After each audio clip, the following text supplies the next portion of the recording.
వెనకబడతారు. అలా పడకుండా ఎందుకు చెప్తున్నారంటే మన పెద్దవాళ్ళు కూడా ప్రతి ఒక్కరు కూడా రాండి.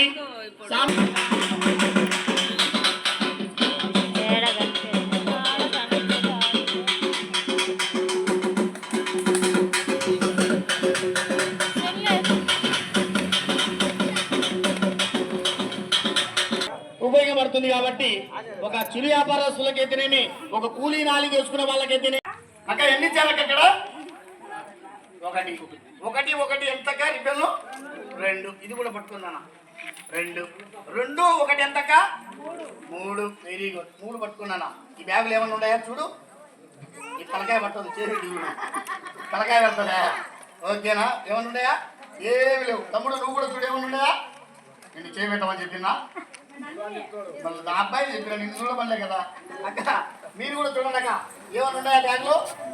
ఏమి లేవు. ఇక్కడ మన బాబుకి ఎన్ని ఇచ్చానమ్మా? 3 ఇచ్చిన. Very good. 3 విడివిడి ఇచ్చిందా? 3 కలిపి ఇచ్చిందాక? విడివిడిగా 1 by 1 విడివిడికి ఇచ్చాను. Very good. ఒక్కొక్కటి నేను చేసాను అన్న. ఒక్కొక్కటి 1 2 2 3 3 వేసాడు కనుక 3 ఏ విధంగా వేసాడు? విడివిడిగా బ్యాగులో 1 by 1 వేసాడు. నిజమా కదక్క? దీంట్లో తమ్ముడు 3 రిబ్బన్లు వేసాడు. తమ్మునికి 1, నీకొకటి, నాకొకటి, ముగ్గురు 3 తీసుకొని బ్యాంకుల పైన చెప్పుకున్నాం. ఏమక్క నిజమా కాదా? 3 రిబ్బన్లు ఉన్నాయి కాబట్టి 3 పంచుకున్నాము. తర్వాత బ్యాంకుల పైన చెప్పుకున్నాం కాబట్టి ఒకసారి అందరికీ గట్టి చప్పట్లు కొట్టండి. ఒకసారి చూసుకో. 1 నీకు, 1 తమ్మునికి, 1 నా. అలా తీసా. ఏందక్క అలా తీసావు? ఏమక్క అలా తీస్తున్నాడు? Okay, very good. ఇక్కడ ఒక చిన్న తమాషక్క మ్యాజిక్ చేస్తూ మీకు ఒక చిన్న సందేశాన్ని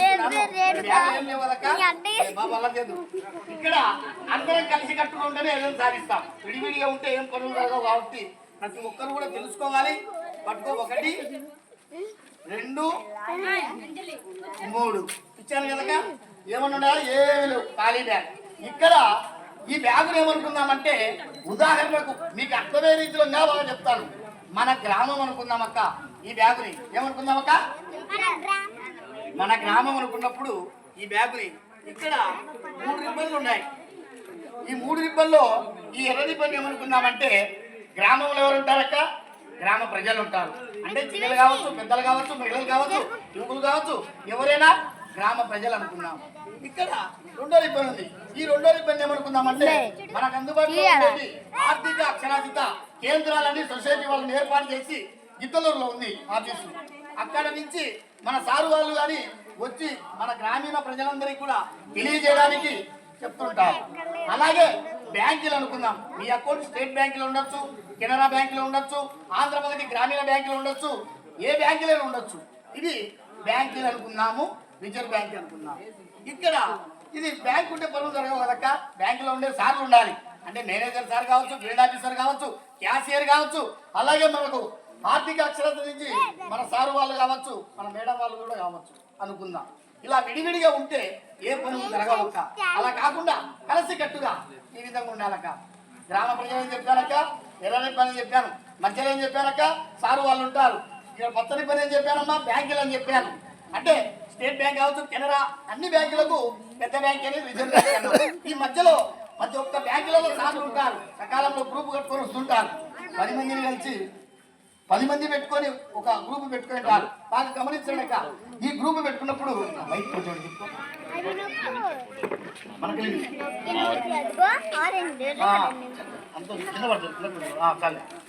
కాబట్టి ప్రతి ఒక్కరు కూడా కలిసి ఉంటే ఏదైనా సాధిస్తాం. విడివిడిగా ఉంటే ఏం సరిపోదక్క. కాబట్టి చెడ్డ పేరు రాకూడదు. పాత గ్రూపులకు మంచి పేరుంది. ₹1,00,000 కానించి 10 లక్షలు, 20 లక్షల దాకా ఇస్తున్నారు. ఇంకా బాగా నమ్మిక ఉండే గ్రూప్ కు 30 లక్షల దాకా ఇస్తున్నారు బ్యాంకులలో. బాగా గమనించాలక్క. ఎందుకు చెప్తున్నామంటే అందరం కూడా తెలుసుకున్నామనుకో మీరు బాగుంటారు. అలా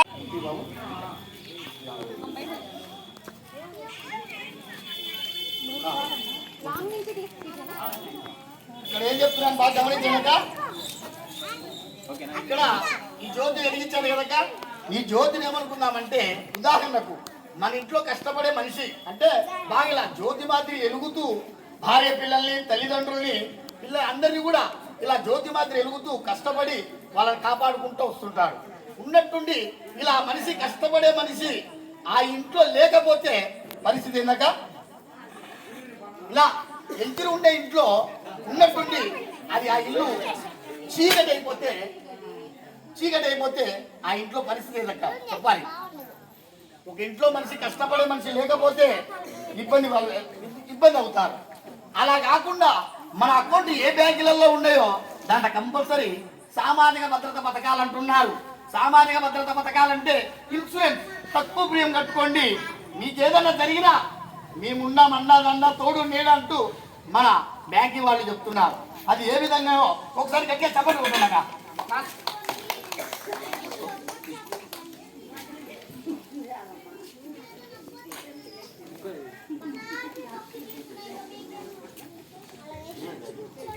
ఇక్కడ చూడండి, ఏం రాశానక కనపడుతుందక్క,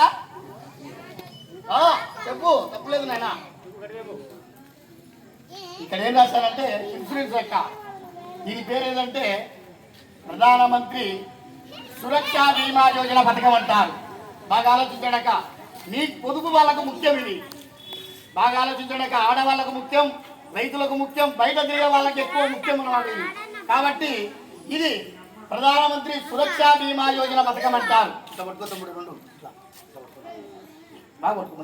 ఇక్కడ ప్రీమియం ఎంత రాశానక 20 రూపాయలు రాశాను సంవత్సరానికి. పైకి పెట్టాను, సంవత్సరానికి ఎంతమ్మా 20 రూపాయలు మన అకౌంట్ ఉండాలి.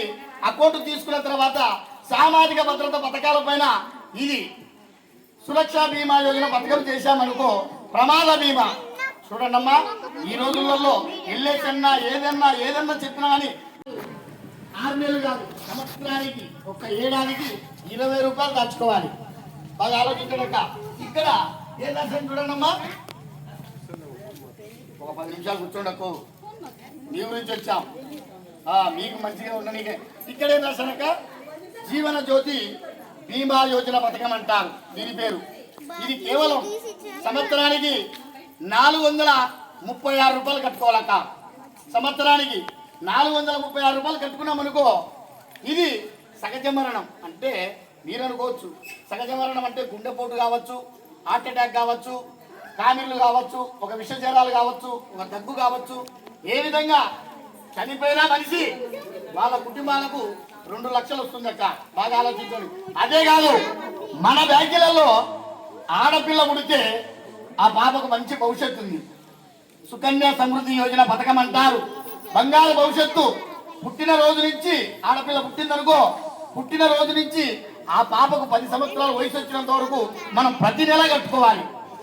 కాబట్టి ఆ తర్వాత కట్టాల్సిన అవసరం లేదు. ఆ పాప 10 సంవత్సరాల వరకు కట్టామనుకో, పుట్టిన రోజు నుంచి 250 రూపాయల కానించి 12,500 వరకు ప్రతి నెల కట్టుకోవచ్చక్క. అలా కట్టుకోవడం వల్ల మనం 10 సంవత్సరాలకు కట్టేసి ఆఫ్ చేస్తాం. ఆఫ్ చేసిన తర్వాత పాపకు 15 సంవత్సరాలు వచ్చి ఉంటాయి, సార్ వాళ్ళే ఇస్తారు. అంటే మన బ్యాంక్ వాళ్ళే నువ్వు ఎంత కట్టావో దానికి డిపాజిట్ చేసి అప్పుడు దాన్ని వడ్డీని బట్టి సుకన్య సమృద్ధి యోజన పథకాన్ని పై చదువులు చదవడానికి ఇస్తారు. లేదు అమ్మాయికి ఏదైనా వివాహం చేయాలి, పెళ్లి చేయాలి అనే దానికి కూడా వాళ్ళే డబ్బులు ఇస్తారు, ఎంతైనా కానీ.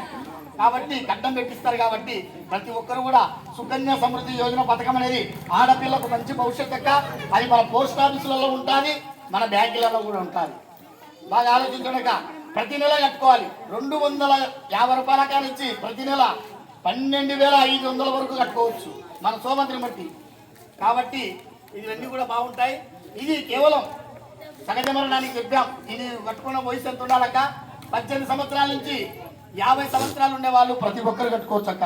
సురక్ష జీవన జ్యోతి బీమా యోజన పథకం అంటున్నారు. ఈ 2 కూడా కట్టుకున్నామనుకో, మనకు ఏదైనా జరిగినా బ్యాంక్ వాళ్ళు అంతో ఇంతో డబ్బులు ఇస్తారక్క. 4 లక్షలు ప్రమాదంలో చనిపోతే కేవలం ఎంత కట్టుకుంటాం అక్క? సంవత్సరానికి 500 కూడా కట్టుకోలేము. మనకి ఏదైనా జరిగిందనుకో 4 లక్షలు వాళ్ళ ఇంటికి వస్తారు. మనకి ఏదైనా చిరు వ్యాపారస్తులు కానీ ఏదైనా పెట్టుకోవచ్చు. ఈరోజు మళ్ళీ ఆడవాళ్లకు బ్యాంకులలో పుట్టు మిషన్ లోన్లు ఇస్తున్నారు.